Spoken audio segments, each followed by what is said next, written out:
What's up, guys? It's RHSportsTV here, and I would have done a proper first video. I'll get to that soon, but I could not resist uh, making a video about what's happened tonight in college basketball. And last night was pretty incredible too. Number one seed Indiana fell to Minnesota. But number one seeds are falling like freaking. I don't know. I can't think of a metaphor for it, but they've been falling this year, so. Like what's happened tonight is almost as incredible. I'd say it's more incredible. Uh, so the first game we're gonna see right here, we got Georgetown versus UConn, and UConn. Uh, if you don't know, UConn is basically banned from playing in the tournament, in the Big East tournament, and in the and any postseason tournaments they would qualify for.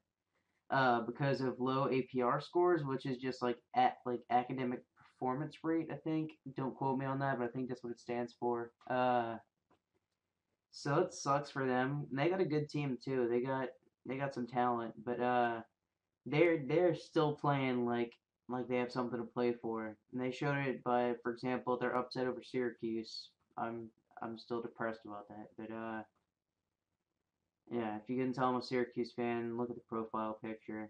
Those are my favorite teams. I'll do an intro why those are my favorite, or not an intro. I'll do a video of why those are my favorite yeah, my favorite teams. God, I can't speak right now. It's 11:30. I'm sorry. But UConn is playing Georgetown. Georgetown's a team that's spinning a lot of heads right now. They've beaten a few teams recently, such as Syracuse, Louisville. I think they beat Marquette, maybe. Maybe I'm thinking of another team. But the Hoyas are really starting to turn some heads, and Otto Porter, obviously, that dude's just a beast in the middle. But anyway, that's just a little bit of a backstory. These two teams were playing tonight, and that was definitely probably the marquee game of the night, and it ended up not being the. Oh, wow, did I just say that? I'm sorry. I'm sorry if this is kind of sketchy, but anyway, Georgetown and UConn ended up playing a double overtime game, and it ended up with Otto Porter, the potential player of the year candidate. He ended up sinking a 2-pointer, and UConn was unable to get a basket before time expired in the second overtime. So good win for Georgetown. UConn, well, I can root for them next year because they won't play Syracuse. Syracuse is going to the ACC, and UConn's staying. Georgetown, obviously, a lot of people are saying they got some one seed hype around them. I think personally they're probably gonna have to see Indiana lose again, or Gonzaga, Duke possibly lose. Maybe they can squeak in above Miami, but Florida lost last night as well. Florida was one of the one seed potential teams, and they lost to not Arkansas, Tennessee. But and Michigan was the other one. We'll talk about them right now. Michigan, very successful team this year. Trey Burke, Tim Hardaway are leading this team in the backcourt. In my opinion, definitely one of the top 5 backcourts in America for sure. But this number 4 team, and they're playing Penn State, 0-14 in conference. Only team in the Big Six, the Big East, Big 12, Big 10, ACC, SEC, and Pac-12. Only team out of all those that are winless.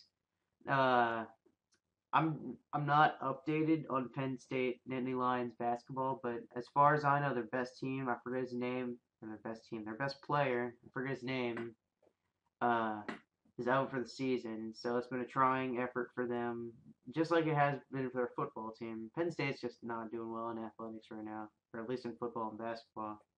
But tonight uh, they invited Michigan into their palace, and they gave them a game. And you can see where this is going. Obviously, I wouldn't be highlighting this if Michigan won by 20 points. Penn State pulled the upset. I think we've seen this before earlier this year. I think it was Kansas versus TCU, but Penn State pulls the massive upset over number 4 ranked Michigan.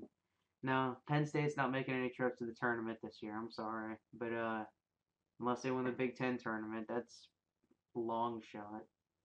They've got as good of a chance of going to the NCAA tournament as UConn does. But anyway, just a massive upset. Seeing the fans storm the court And College Station, one of the two. I always get them and A&M confused, but man, I need to start doing my research. But Penn State, man, I definitely feel for them, but I really hope they're able to recover not only their football team but their basketball team as well because they're on some tough times. And definitely the win over Michigan helped. But now on to definitely, in my opinion, hands down the best game of the night, and it was the one I was just watching as I'm talking. Stanford and Colorado were playing right now in the second half, and also New Mexico and San Diego State are playing, but those aren't finished, and I felt like getting this out now. But Oklahoma, I think Lenardi had him as a 9 seed coming into the year. And Lon Kruger has really done a really good job with this team. They have stepped up their game big time, and they are definitely on the hunt to get in the tournament. Texas, meanwhile, I think the streaks at 14 straight NCAA tournament streaks,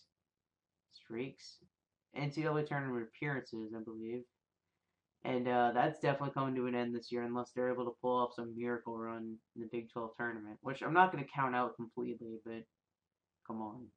But part of the reason they were in such a deep hole was because of not only because they've lost to a Division two team this year, but because of the loss of their guard Mike Kabongo, and they recently got it back, and you can tell by the way they're playing. But tonight, 22-point lead for Oklahoma with like 8 minutes to go.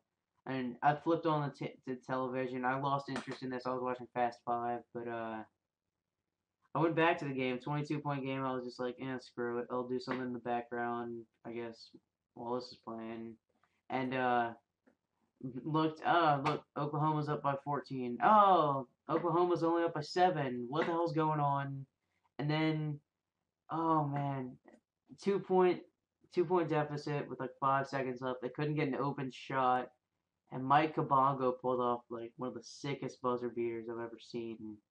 Like, you need to go watch that shit on Sports Center, or if you're watching this in the future on YouTube or on NCAA.com, CBS, or ESPN. I don't give a shit. Just go look at that. Oh man, Mike Kabongo is too much. 31 points on the night. That one went into overtime, and honestly, he probably was fouled, but whatever. And unbelievable. A team that rallied from a 22-point deficit with 8 minutes to go in overtime looked like the more refreshed team. Like they looked fluid. They were running circles around the Sooners. Texas Longhorns won by 6 points. And I'm not going to stop with college basketball. That's just obviously the highlight. I'm going to talk about the NBA a little bit, or at least what happened tonight. Some very insane individual performances. First off, in Milwaukee versus Houston, Monte Ellis, man. Monte Ellis hit the game-winning three-point shot to sink Houston. In the loss, Omer Asik. I don't know if that's how to pronounce his name. I'm not Turkish, and I don't watch the Rockets. But he grabbed 22 rebounds in the loss. That's nothing, though. You'll see in a sec. Phoenix Suns, they're my team. Obviously, they suck. But tonight versus the Spurs, they were kind of down by like double digits through most of the game, or at least down by like 7+. But in the end, they made a little run. Jermaine O'Neal had a good night, and they sent it into overtime against the Spurs. If you don't know, the Spurs are number one team record wise in the NBA right now. And Suns took them to overtime. They outscored them 5-1 in the overtime period. Didn't let the Spurs sink a single field goal in the overtime period. And Suns. Oh, that's classy of me. Suns won by 4. I'm actually like, even though the Spurs are probably the Suns' biggest rivals, I'm rooting for them just because I don't like the Heat and I don't like the I like the Thunder. That's a lie. I don't like the Clippers, but I want the Spurs because they're Western Conference basketball, and they do it the non-flashy way. I like teams like that. Like I like the Wisconsin Badgers in basketball. In in football, I guess I like the Denver Broncos. Kind of. I like their style. They're not my favorite team, obviously, but I like their style. Same with Baltimore and San Fran. But anyway, this was a shitty game. And by the way, I'm gonna try not to use expletives, but forgive me if I do.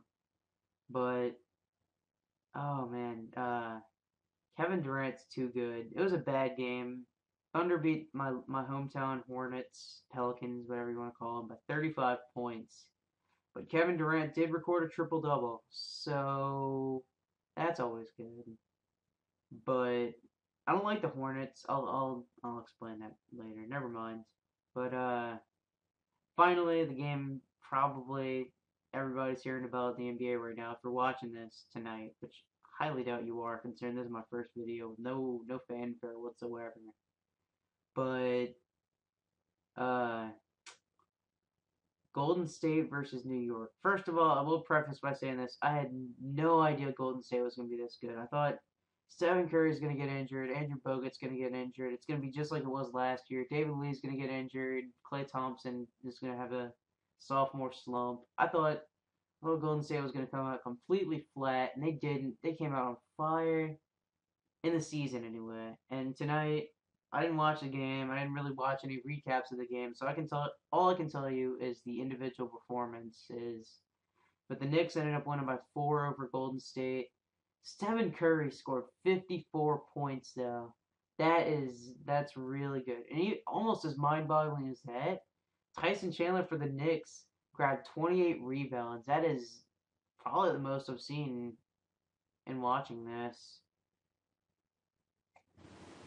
Oh my god, are you kidding me? I really hope my audio is recording there, but we'll see. Anyway, though,